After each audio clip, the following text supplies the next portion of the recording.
Welcome back, everyone. You're listening to Folks and Friends, a podcast by Folks Finance. Here, we invite the brightest builders, creators, and thought leaders to talk blockchain, tech, finance, and everything in between. I'm your host, Ibu Karel. Let's learn something together. Assets discussed on Folks and Friends may be held by participants of the podcast. This podcast is purely educational and not intended as advice. Enjoy the episode. Hello, everybody. Welcome to Folks and Friends. This is episode 10, and today we have James Bayley, Chief Product Officer of Subquery Network. He is calling in from the Subquery account. Super excited to have him here and talk about indexing and what they're building over there, as well as some of the other things that he's worked on. And then we'll get into some general crypto topics. James, how are you today? Well, first of all, I'm Ibu Karel, Head of Partnerships at Folks Finance. Benedetto will not be joining us today. I think he's at a conference in India, the Algorand Impact Summit, so it might be a bit difficult for him to call. So just going to be me and James today, shooting the soda cans. So James, how are you, man? And thanks for coming through. I'm good, man. It's been a good time, you know. It seems like the industry is starting to look up. The winds are shifting. Things are looking nice and sunny right now. And so, you know, for us that have kind of gone through the winter, it seems like, you know, the seasons are changing. And I think that's good enough for anyone out here to be pretty happy and to be happy to look at the way things are. Yeah, definitely momentum is becoming more positive, and that is reflected in the prices of assets largely. And I think that has a huge effect on the mood of the industry. Why do you think the mood has changed, or why do you think the sentiment is changing maybe at a layer level, or sorry, a layer below the just prices going up? You know, what do you think may be a hidden catalyst for maybe that positive action or a positive shift in attitude across the industry that I think everyone involved has felt? Yeah, I'm not sure, actually. I'm kind of trying to pin it down on something, I guess. You know, the fears of a elongated and particularly cold recession haven't really quite eventuated. It might be that we have achieved this miraculous soft landing that they kind of talk about. And I think there's a lot of people that have had their assets on the sideline waiting to figure out when to deploy them again and where to deploy them again. And I think there's just a lot of people kind of been holding their breath for some time, waiting for some symbol of things to happen. You know, then, you know, there's been some issues this past year. I think 2023 has been a pretty interesting year. You know, we've had a few wars, conflicts, you know, that kind of stuff. But, you know, it's just kind of dragging on. I think people are kind of looking for something more, and that might be one of the catalysts to kind of see a bit of recovery in the markets these days. What do you think the biggest event in crypto has been in 2023, just off the top of your head? I think the one last week, I think we can't underestimate the importance of the settlement or, you know, the case against Binance last week. I think everyone kind of knew it was coming, and the fact that it happened and we've kind of all moved on from it has kind of given a lot of people kind of reassurance that Binance wouldn't go the way of FTX, or there wouldn't be some major cataclysmic event in the market. Like, it happened, and it happened in a very kind of almost boring way.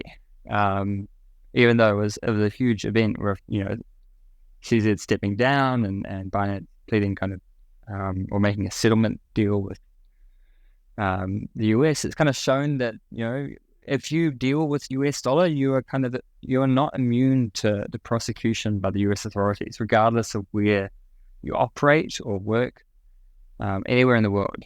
And it kind of reminds us, I guess, in the industry that, you know, you have to play by the rules.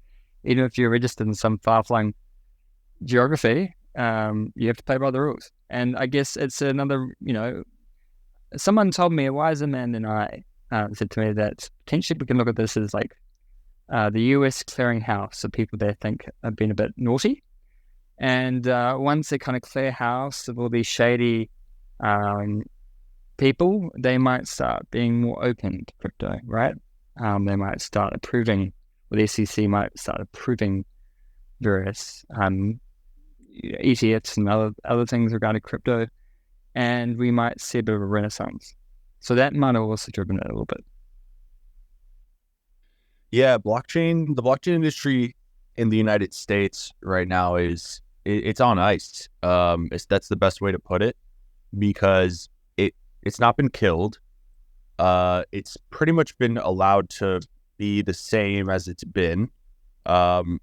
Overall, I haven't really noticed many changes, but there isn't any type of momentum to adopt. There isn't any type of momentum to support or drive development and drive liquidity and drive money or investment into the system. So it's just been frozen for like 2 years.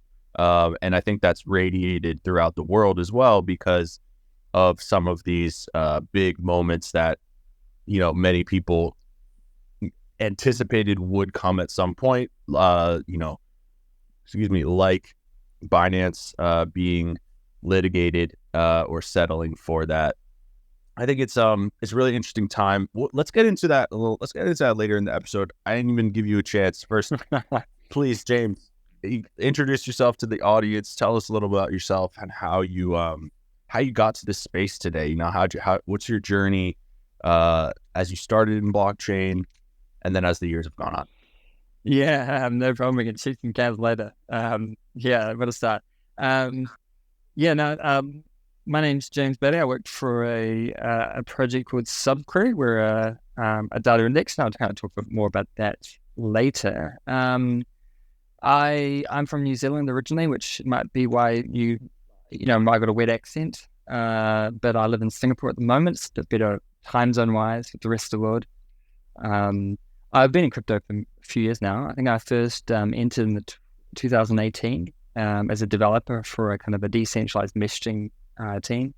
And I've always been kind of interested for a long time in the space, just trying to look for the right way to get in. And I guess when I grew up in New Zealand and kind of my early career in New Zealand, it's kind of hard to jump into crypto because there was basically no one doing it in New Zealand. So we started up at Subquery. We started up a couple of years back, and since then it's been an absolute wild ride.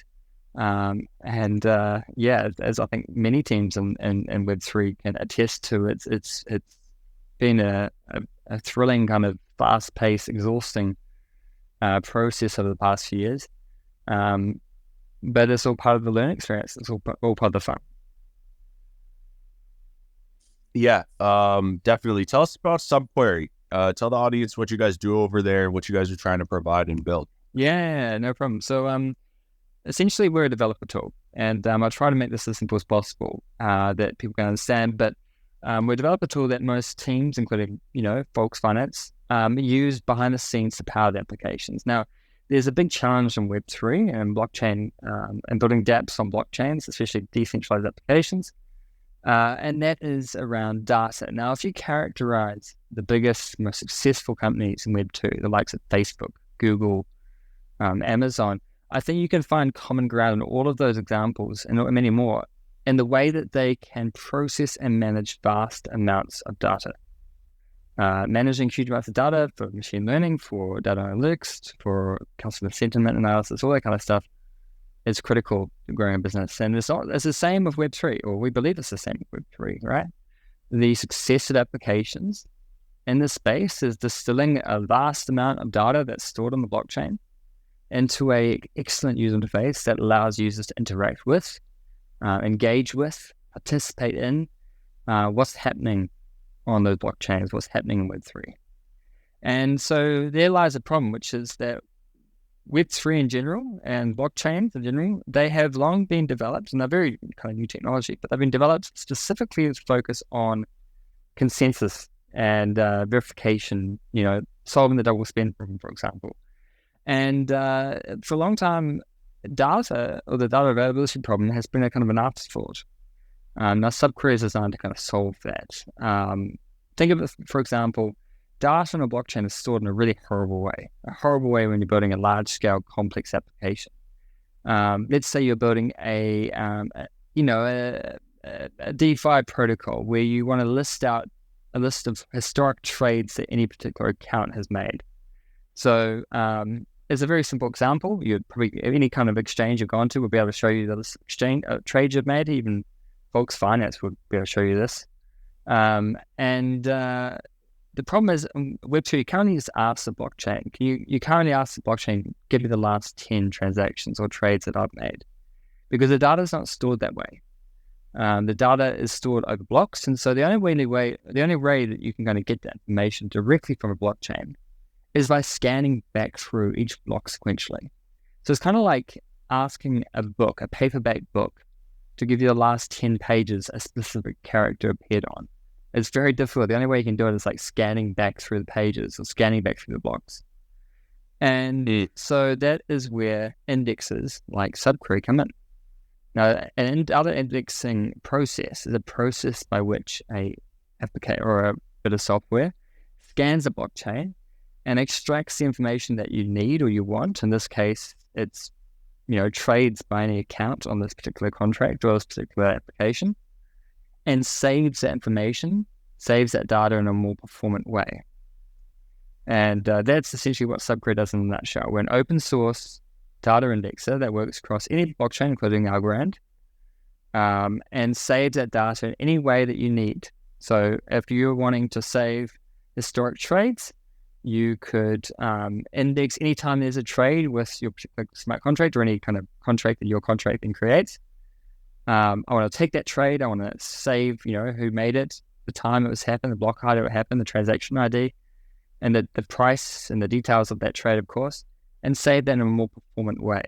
And then your application on top of that can then query that, and you get a very easy API that your application can use and consume, and that allows you to build large-scale, complex, fast, performant applications. And so what are some examples of companies or groups that have used Subquery in interesting ways that stick out to you? Yeah, so like there's many, right? Wallets use us, for example, to show a history of transfers you've made, for example. You could look at NFT marketplaces would use us to show a list of all NFTs you own and historic sale prices of NFTs, but also like the highest and lowest prices of NFTs that were sold in that collection, or the current kind of floor of the collection. Even, for example, Folks Finance use us. You guys use us, I believe, using a few things. I think use us in the router to show historic metrics of transaction volumes per day. And I think you can go a little bit further into the actually specific details for each account. So anything, like a lot of people ask this question, which is like, what's a kind of good example of an application that uses Subquery? And really that's just anything that needs data, which is basically everything. Everything does, whether you're building an NFT marketplace or a wallet or a DeFi protocol, or even just analyzing like transaction volumes on a chain. If you're a data scientist, for example, researching this information, you can use Subquery. You might use Subquery, and it can certainly help you build and solve the problem that you need solved.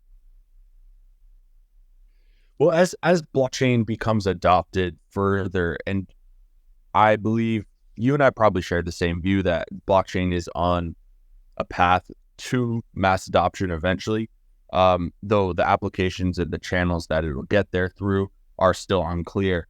But when mass adoption occurs and a larger amount of applications and systems are being run with blockchain in the background, the data that will be processed relevant to the blockchain will be, orders of magnitude greater than it is right now. Exactly. Are blockchains, and there are a lot of blockchains, it's a very general question, but in general, do you think the leading layer ones and layer twos of the day are prepared to handle that much data coming on chain 100 times or 1,000 times more data than it is today?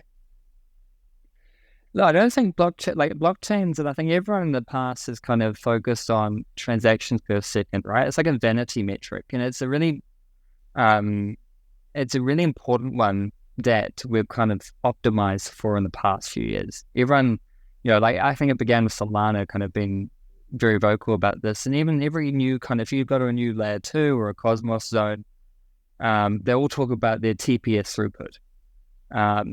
But I don't know if TPS is the right metric, and I think a lot of blockchains are thinking about maximizing TPS and maximizing data that can be saved and transactions that can be put through. We are in no way at capacity right now. We reached capacity briefly in some moments back in the last DeFi summer in Ethereum where the gas fees spiked. But since then, we've kind of massively expanded capacity, and I think it's going to be a long time for them. Yeah, and that was like 3 years ago as well. Yeah, and I guess what I'm coming to is that I think life's going to shift towards more like, well, hang on, we've boosted these TPS figures, we've provided so much like extra block space, like supply far outstrips demand right now. Maybe the focus should be now on bringing back that demand. So I don't have any fear right now that the block space is going to be a constraint here. I have a fear that the applications that have been built on these things are going to have to scale their users, and I think there are other parts of the pipes that are a lot more constrictive to growth than block space right now, than TPS. I would definitely agree. I was just thinking about this last night, talking to some friends. I was like, guys, all the new chains that are launching are largely unneeded. I think there's a ton of great technology out there that can suit almost any need for any type of application that someone can think of. And driving down the throughput to minuscule levels is nice, and it creates like an acceleration effect, but it doesn't bring people on. No, exactly right. Into the network. Yeah. And I think part of that is because, there are some people in this industry that look at Web3 as one of the fastest ways to a quick buck. And the easiest way to do that as a developer in this space, I think still at this day, is to hype out and launch a new chain. And a year or two ago, this was a new Cosmos zone. They were the fancy thing at the time. This year it's been new layer 2s, either on like the OP stack or just, anything else, just white labeling something.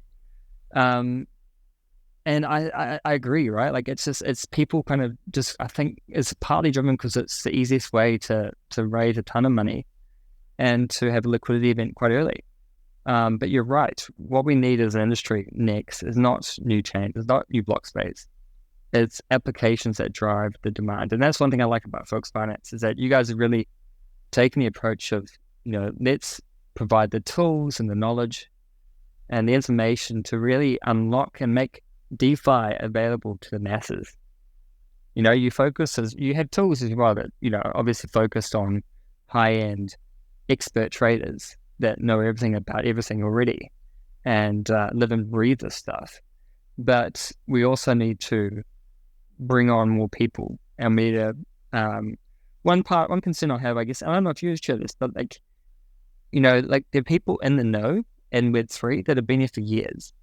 And we had some expert knowledge that we don't realize is kind of expert knowledge. Like, remember the last time you have a conversation with someone that has never been in Web3 and you try to explain some basic concepts to them, and they look at you like you're some alien speaking some alien language.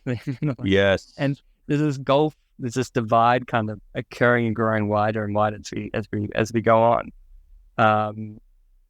That I'm worried is turning people away. And that's, one thing that Folks Finance is doing well is trying to bridge that, or at least keeping that bridge open.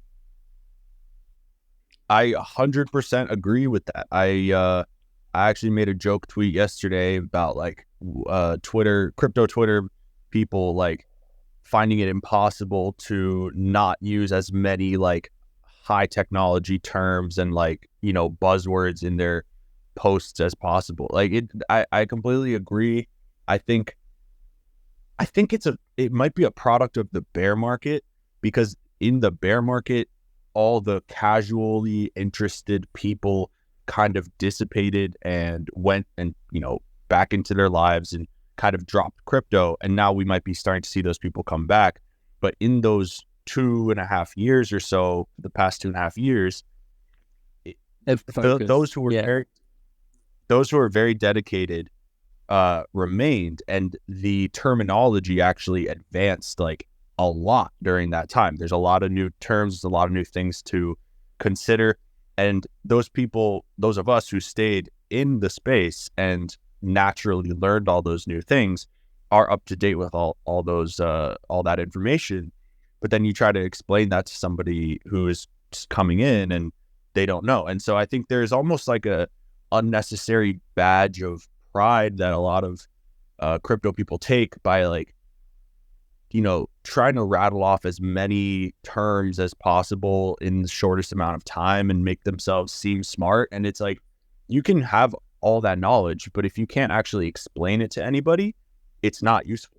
So that's a big thing for me is it's cooler to make it understandable than to sound like a textbook and no one knows what you're talking about, and you're trying to explain these like high-end concepts to newbies that newbies don't need to know about zero knowledge or, God, I can't even think of any of the terms. There's just a million. If you go down to crypto Twitter, you'll find it instantly. But they just want to have something that's cool to use. And it doesn't even need to have blockchain as the main selling point. That's another thing I think the industry needs to evolve into, is that blockchain doesn't need to be the main selling point of applications anymore. It should be a background thing that you can mention, but it should be just whatever you sell as the mass adoption app, whether it be a gaming play, a social play, a finance play, an infrastructure play.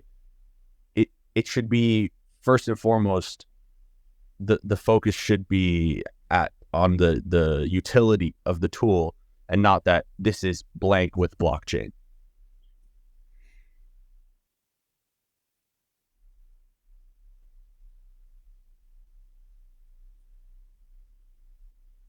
James, did we lose James?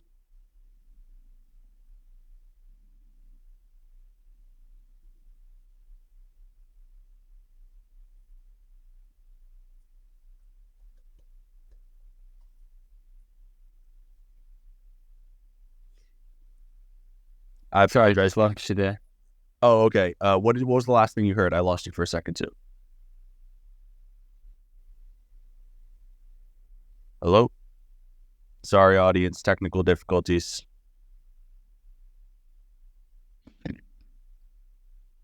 Hello?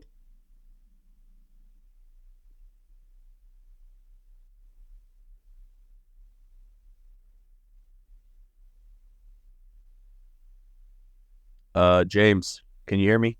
I can sometimes hear you. I'm going to leave and come right back.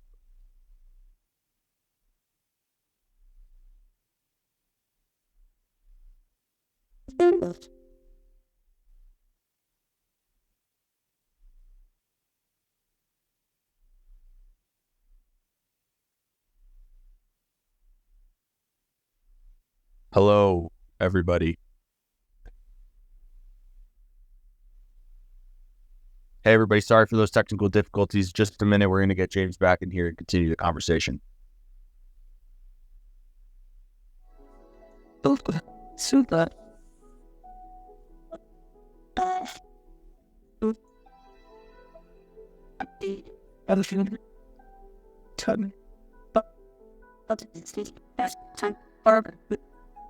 So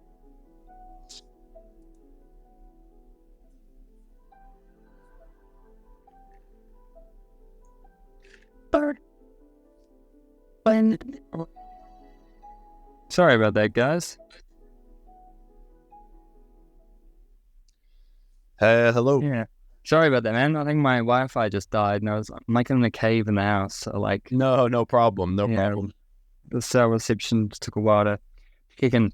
Going back to where you were. I'm sorry. You're absolutely right.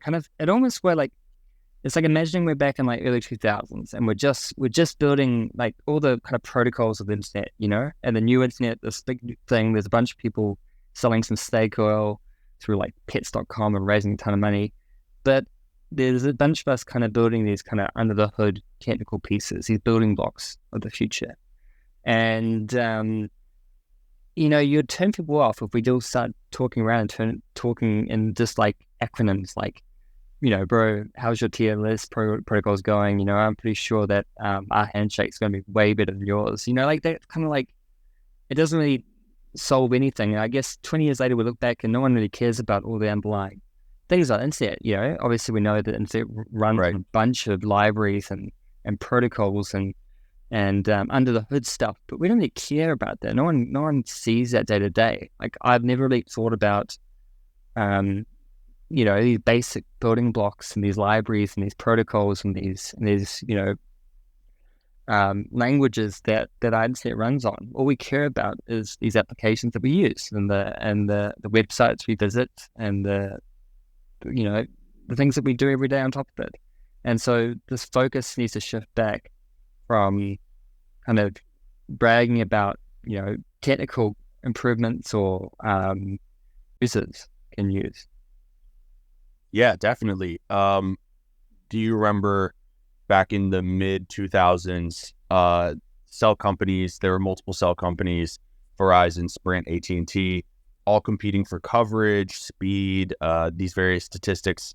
And then AT&T got an exclusivity deal for the iPhone. And it didn't matter at that point what AT&T's technical qualifications were. They had the killer app.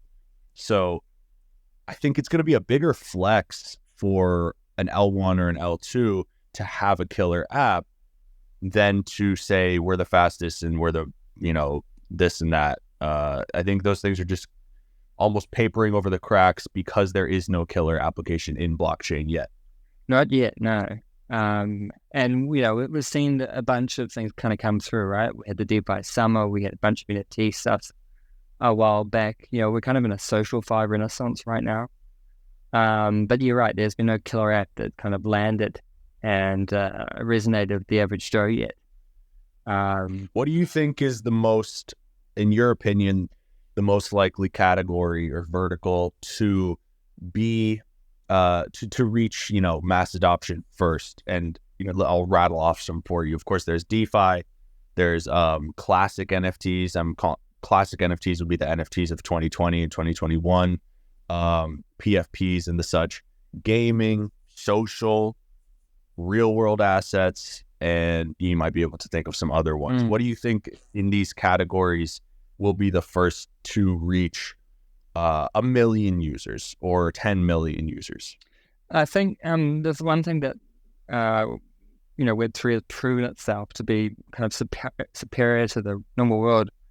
I think has only kind of really been right now around trading, really. Like DeFi is still the killer app. And in a way, I believe strongly that Web3, like if you think 5 years ago, before, I don't know if Robinhood was around 5 years ago, but before COVID, like if you wanted to invest in the stock market, you'd pay like a $30 or $20 brokerage fee every time you traded. You traded on like data that was like 50 minutes old. It was like you're going to do a few different securities, unless you were willing to stump up like 50 grand for a Bloomberg terminal, or get certified by one of like 20 companies in the US to be able to trade certain commodities. You had no chance of really kind of playing with the big guys. And the Web3, when it came out and people started trading on that, it kind of, in a way, it unlocked the doors to everyone that, why isn't this possible in the normal world right now? Why can't I be like this? And I think this is kind of a great example where Web3 had actually kind of led progress in the real world. And we saw that kind of explode with Robinhood, and especially in COVID, where everyone's kind of stuck at home and, screw it, let's see if we can see what these traders do. And invest a ton of money into crypto, but also into the regular, equities market. And so still, I think the killer app is democratizing access to investing and trading, and bringing those tools and showing the world that these average people at home can be just as sophisticated as people working on the Wall Street, and should be able to make their own informed decisions about what they do. So you think the financial industry will be the first industry to integrate blockchain in a deeper way into their day-to-day? I don't think they're going to be like, they always are looking at. I think the finance industry is always aware of blockchain, and I think it's going to probably primarily occur in separation to the finance industry, or like alongside it. I don't think the finance, like one of the most kind of horrible, guilty, dirty secrets of the finance industry is that there's a huge number of systems of these big banks, these big insurers, these big financial institutions that are and processes that are running on like spreadsheets or old COBOL mainframes, or really old programs that some 50-year-old guy in the back office that people are hoping never dies, can only read and manage. And so the inertia to change these systems is huge, because they're just so risky, to change, and they deal with so much transaction volume a day that, in a way, I don't know if blockchain will replace them, like in place where they are, because I think that jump is too big. But I think there will be parallel platforms and applications that grow alongside the traditional finance industry that will slowly take more market share from them. And hopefully we get more real world assets tokenized in parallel to unlock more of that real world markets on the blockchain.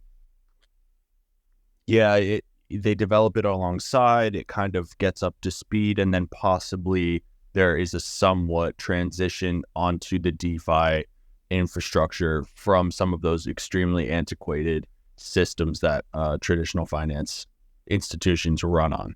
Yeah, those horrible mainframes and COBOL machines and spreadsheets that run in the depths and the bowels of some big ugly corporation. Let's go back to Subquery for a moment. You guys have something called the Kepler network. Can you tell us a bit about that and what your work is on it? Yeah, so basically we have a strongly held view, right? Now, another dirty secret, I've just told you a dirty secret about the finance industry. Another dirty secret about the Web3 industry is all these decentralized applications that you use today, or a lot of them actually, still rely on some centralized components. So, for example, if you're accessing an application, let's say a browser extension wallet, it's very likely that consumes an API or an RPC that is run by a centralized corporation. And they could be front-running you, they could be controlling that. And that's the same with indexes. A lot of the data availability, a lot of the data sources in blockchain are run and provided by big centralized companies. And that's because it's kind of costly to do so. It requires a skill, it's production infrastructure. So we've had a strong view that we need to decentralize everything at Subquery. Like we need to work hard to provide a decentralized alternative. Because if you think if everyone thinks that they're using and interacting with a decentralized system, but it's kind of going through a middleman anyway, it kind of ruins the whole point of this, right? It kind of makes it all redundant. So Kepler is our first step towards this decentralization, and we launched it a few months ago. We've been testing it out slowly to make sure it's sustainable. But essentially, we have taken Subquery, which is the data indexer, and tried to decentralize it. So rather than one person running the indexer and one database sitting behind the scenes somewhere that's providing the data to your applications, Kepler is a decentralized, permissionless, and verifiable network where anyone can join. They can sign up as an indexer. They can take a project, so for example, some of the projects that Folks Finance use. They can index that data, and then when you log in to your app, it will go off and it will find an indexer on the network and it will retrieve data from them. And the network deals with rewards the indexer for doing that job, doing that work. It also deals with the verification that that index has done a good job. It makes sure that they are not malicious, they're not providing false data. And it does all that silently and seamlessly in the background. So you as a user get a great experience where it loads perfectly fine and it loads faster than it might be expected as a centralized application. But there is no centralized point of failure. There's no one body that could shut them all down because there are independent, decentralized indexes running trustlessly around the world that are receiving rewards for running that project. So that's how I've kept it. So it's like a pre-mainnet. We're just putting the final touches on it and testing some final features before we launch the mainnet early next year. And from there, we'll be away with the Subquery network. So it's not exactly a layer 1 or a layer 2? No, we don't need to. It's an EVM application. We just wrote an EVM because that's kind of Solidity is just an easy language. It's lower risk for us at this stage. And it can kind of run on any chain. At the moment, Kepler's run on Polygon, but it supports projects from any network. At Subquery, we support over 115 different networks, including our brand. Any network that you build on, we basically support, and we support for indexing purposes. But the Kepler network can support any projects from any different chain that Subquery supports. And it's just a contract. It's not a set of smart contracts that run us. We don't need our own layer 1. In the future, maybe we do. Maybe we need the throughput or we need to be able to adjust the parameters. But I'm a big believer in starting small, starting with the minimal amount of work required.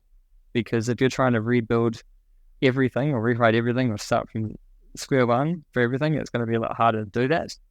A lot of people ask us, why don't you build your own chain? I was like, well, it may be popular to do that, but it makes no business sense to do so. So yeah, we're just running on Polygon right now. Kind of like an indexing layer? Yeah. Indexing tool? Exactly. An indexing network. Yeah. It's running within the network. Indexing network. Very cool. Very, very cool.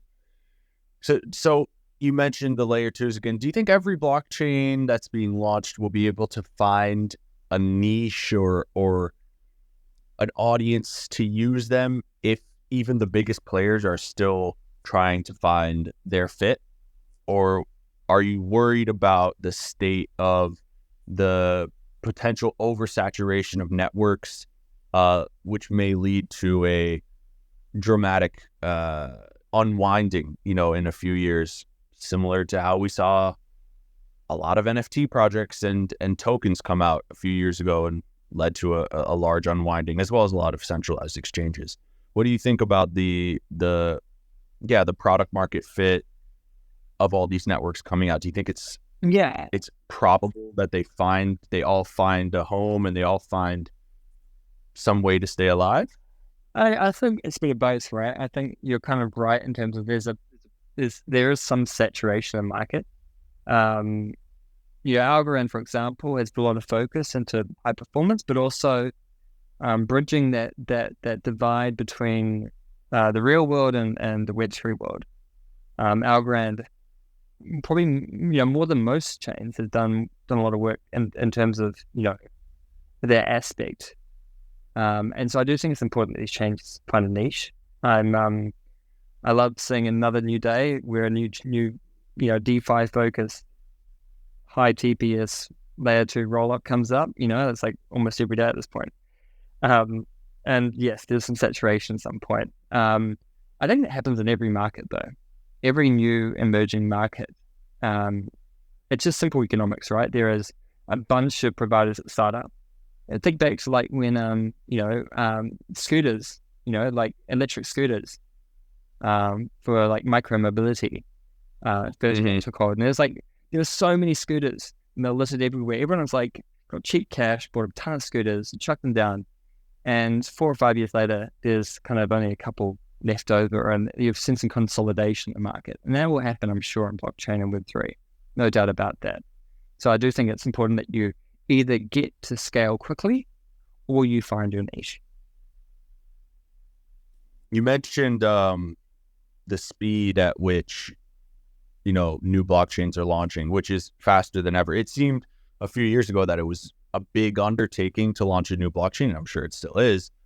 But one thing I've been thinking about lately is the acceleration factor of this industry right now, because as it's still, I would say blockchain 2.0, meaning smart contracts and more advanced applications beyond the simple distributed ledger technology, which kind of drove the industry for the first 10 years of its life.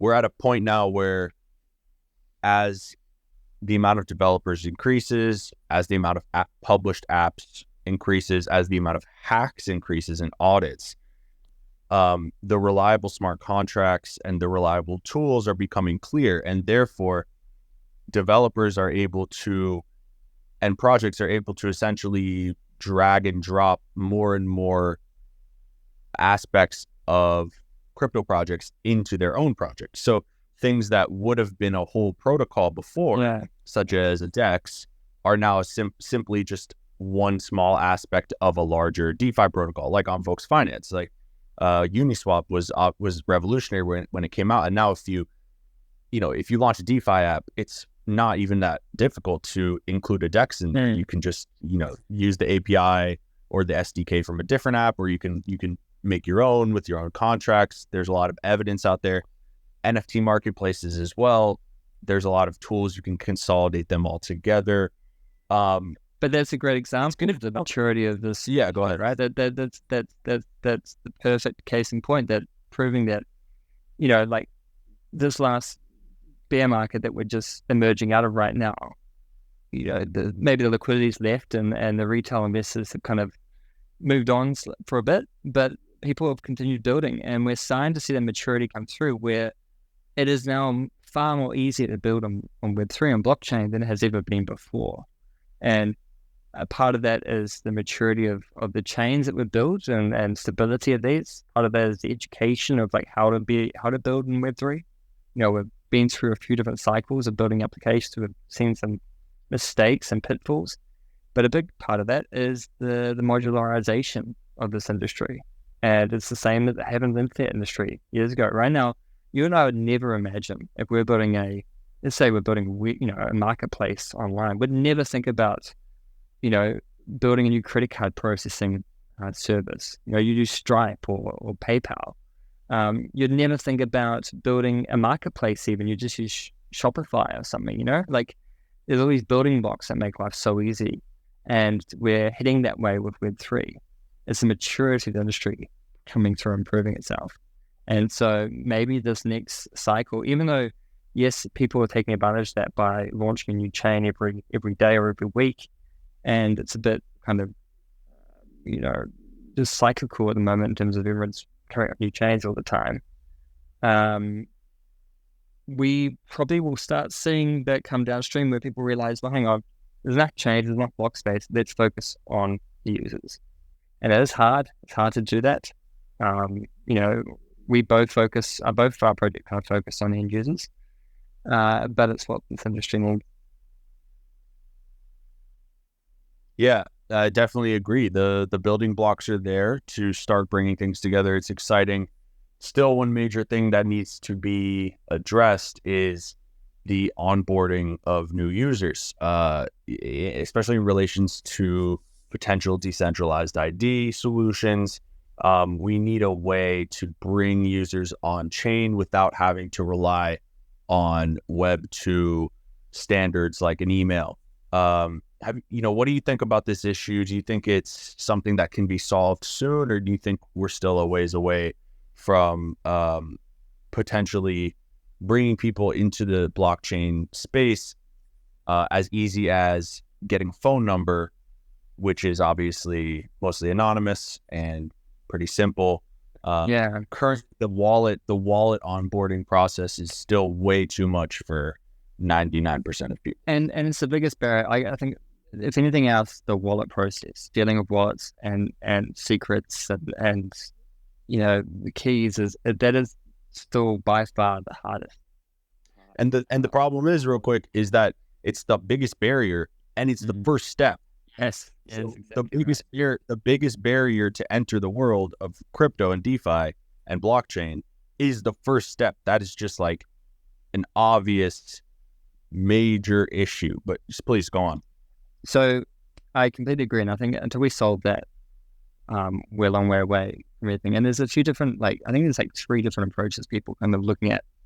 One is just saying, no, it's a gate. If people can't pass this gate, they shouldn't be in Web3, and just kind of saying tough luck, learn out how to do the wallet, learn about it, maybe buy a ledger or some kind of hardware wallet, so you don't have to worry about this piece of paper with the, mark, and good luck, tough luck, sort it out. The second kind of aspect of people is the complete other side, which is kind of Coinbase is kind of doing this at base, which is look, people are just dealing with emails and passwords, and they don't really want to mess around everything else. The average user doesn't want to deal with anything more than that. So, we're going to give every Coinbase user a wallet address on the base network, and they will be able to participate through, the email and password. We'll have custody of their secrets, but obviously we'll have extremely hardened systems to kind of control that, and we'll manage that risk. And that might, who knows, that people might think that's good enough, right? People might think that if there are projects out there that devote their entire existence towards protecting and managing private keys, that might be a trade that we make in terms of onboarding the next so-called billion users. And then there's a third aspect, I guess, which is, Vitalik's going to talk about this a bit, which is how do we allow people to rely on different forms, like multi-factor authentication. So, for example, they can split up their secrets and distribute it among their friends or trusted people, so that if they lose a bit of paper, they can recover it, or they might want to be able to log on with various pieces of information, and from these inputs, you derive their secret, and they can get access to accounts. So it's kind of like abstracting the secret into something that's more kind of real world. I don't know what's going to survive. I think it's really interesting to see what path people take. I think it's going to be a mix of a few different options. But I'm not sure. It's a very interesting space, but you're absolutely right that it is the hardest barrier to entry, and it's the first barrier to entry. It kind of sucks how much of a gate it is to many people.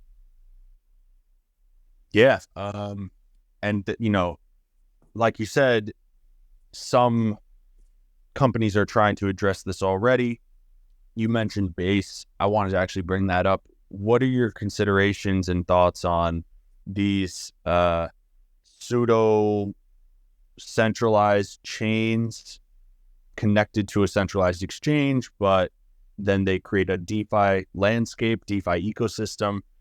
Not just DeFi, of course, obviously the rest of whatever blockchain can build. There's also BNB chain. There's Tron, which is now connected to Huobi, I think. Or is it okay? Yeah, Huobi. OKX has a bunch of chains. One on Cosmos, they're doing a new one on. Yep. On OKX. Yeah. Exactly. Polygon. Yeah. Yeah. What do you think about these chains that are connected to centralized entities, and then in general the scale of decentralization in the blockchain industry? Do you think everything needs to be 100% decentralized, or is there space for things that run on blockchain but are completely centralized? And where do those chains fall in that scale for you? Well, I think it's a great target or an aim long term to have everything decentralized, but I think that's unwise. And if you had this a maxi stance, you're gonna get hurt. It's a slow evolution. It's a spectrum. It's an interesting point. You do most large exchanges are launching their own network, and you kind of wonder why. Why do they all feel the need to launch this pseudo kind of decentralized, centralized, varying degrees of centralization controlled by the exchange network? And you wonder, maybe exchanges are realizing that, most of their revenue comes from people trading fees, of course. But we're now getting enough DeFi instruments, with the launch of Uniswap and SushiSwap, like it's a lot cheaper just to go for a pool than go to an exchange, a lot easier as well, a lot faster. Lower risk as well. Of course, you have to put your funds on a, not your keys, not your funds. And then exchanges were like, well, okay, well, you still cross-chain stuff, that still comes through us. If I want to move from Ethereum to Bitcoin, the easiest way is go to an exchange. But nowadays it's starting to become a bit more easy to do in a decentralized way with bridges and other kind of swap mechanisms as well. So maybe exchanges are looking at thinking, well, the one thing that we do have a moat on is the on-ramp and off-ramp to crypto. And if we focus on providing the first destination people get to when they onboard onto Web3, and that first destination is our own network, not Ethereum, not some other kind of fully decentralized network, then we stand to gain a lot from that. And I wonder if that's their motivation in terms of running all these kind of networks side by side to their exchange. It's not the exchange anymore, it's the onboard and off-ramp and on-ramp. Yeah, definitely the exchanges hold a huge amount of leverage because of that huge moat that they have. Coinbase now, it seems like, is in a super strong position. Now with the recent Binance news, it seems like the other two main players, FTX and Binance, have been hit. Where do you think Coinbase will end up in the next few years based on their consistency, I guess, in the terms of regulators and their ability to dodge the accusations and allegations that may have come against them in the past 2 years? Yeah, it's interesting. Coinbase is one of the only ones that are really kind of, like, FTX started trying to do this by forging ahead with working regulators, but obviously we all know what happened with that. And it's kind of shocking what happened. But Coinbase is the one kind of standing that's really taken a regulation first stance. I'm sure internally they think, like, if they had done this, if they'd incorporated in BVI or some other offshore place, and that kind of not played by the same rules, they wouldn't have been hamstrung by slow regulation of the US. And they still are in a way sometimes that you can always sense the frustration from Brian about the pace of regulation in the US. I don't know if that will hurt or hinder them. If the tide changes and the US changes their approach around regulating Web3, Coinbase will probably be the first ones to benefit most from that. Yeah, I definitely think they're currently just the far and ahead leader simply by process of elimination. We're almost to the end. I want to invite anybody up. If they want to be a speaker, please request. But is there anything else you want to leave us with? Anything that we didn't touch upon that you were hoping to talk about today? No. I think we had a pretty wide-ranging conversation. I quite enjoyed it. Yeah, I really enjoyed it. Guys, check out Subquery. If you're a developer, you're definitely going to want to check out their indexing tools. Check out the Kepler network as well. Follow them on Twitter. Keep up with James. Keep up with what they're building over there. Follow Folks Finance. Keep up with what we're building. We made the announcement yesterday on our forum that we will be listing Meld Gold and Meld Silver. And actually, these will be the first real-world asset collaterals on Algorand. So it's for the first time ever you can take a loan using a non-crypto asset. So I think, really excited about that. Low-key underrated development. I just wanted to pump that to the audience real quick. Is there anything you want to pump to the audience before we go? No, we have some announcements coming out tomorrow. So follow our Twitter to kind of cover that. There's a bunch of stuff coming out next week as well. Gives the end of the year. I thought things would be kind of calmer and quieter towards the end of the year. Christmas is coming, but it's kind of been the opposite for us at Subquery, which is kind of, it always seems to be that way, unfortunately. But hey, it's pretty cool that you've been listing all these real world assets and also allowing people to collateralize and take collateral against them. That's kind of, as I said, right? It's just melding the two different worlds together. Melding, pun intended, as the company who's created those assets is Meld Gold. Thank you, James, so much for coming on today. Really enjoyed having you here. Hope to have you back again. Come back when you have a big announcement. We'll bring you back on. If you want to listen to old episodes of Folks and Friends, check out our YouTube channel, Spotify, Apple Music, Amazon, Google Play. I think we have all the episodes there. Also, check out Folks Academy if you want to learn more about how to use Folks Finance or blockchain in general. Obviously, again, follow Subquery on Twitter. Make sure you're keeping up with their updates. Follow Folks Finance. And thank you, everybody, for being in this space. Thank you, James, once again. And have a good night, man. We will see you all on the next episode.